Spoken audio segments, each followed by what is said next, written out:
bendiga, mis amados hermanos. Qué grande bendición poder estar con ustedes nuevamente compartiendo mi cuaderno espiritual. Este mes hemos estado hablando de por el bien de nuestra alma. Y esta semana estamos hablando que por el bien de nuestra alma debemos someternos por motivo de la causa que seguimos.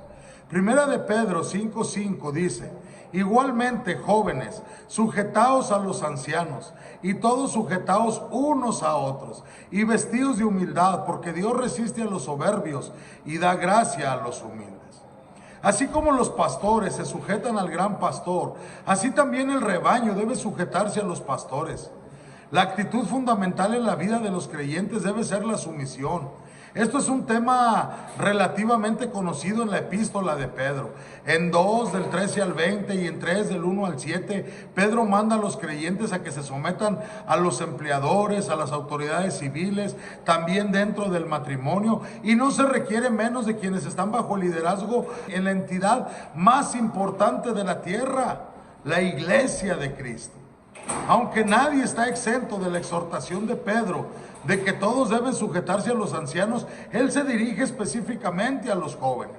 A pesar de que en el contexto no se nos dice por qué escogió hablar primero de los jóvenes, pues es porque tal vez por lo general los jóvenes tienden a ser más agresivos y más testarudos que cualquier grupo.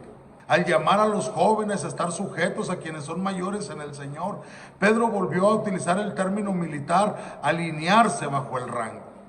El apóstol llama a todos en la iglesia a dejar a un lado el orgullo de la promoción personal y colocarse de manera voluntaria y respetuosa bajo el liderazgo de los pastores. Está claro que por todo el contexto anterior, los ancianos se refiere a los líderes espirituales, los pastores, presbíteros, y no simplemente a los santos de mayor edad. Como podemos ver en todo el contexto, los cristianos deben estar sujetos a toda autoridad, pero especialmente en la iglesia.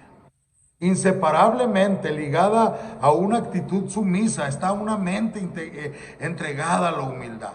Aquel que de veras es humilde, y solo el humilde siempre se somete. Y los dos mandatos de Pedro abarcan a todos los creyentes.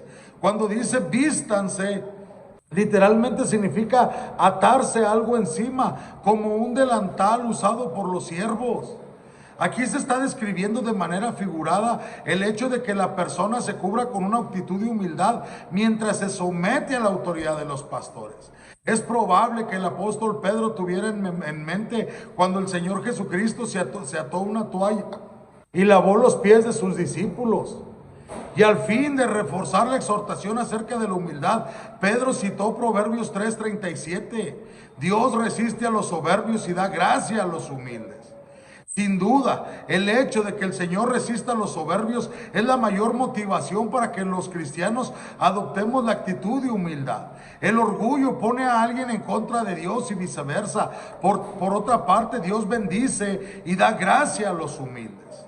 Pedro dice: humíllense, no solo para evitar la oposición divina y recibir la gracia de Dios, sino porque la autoridad sobre los creyentes en la iglesia no es otra cosa que la poderosa mano de Dios.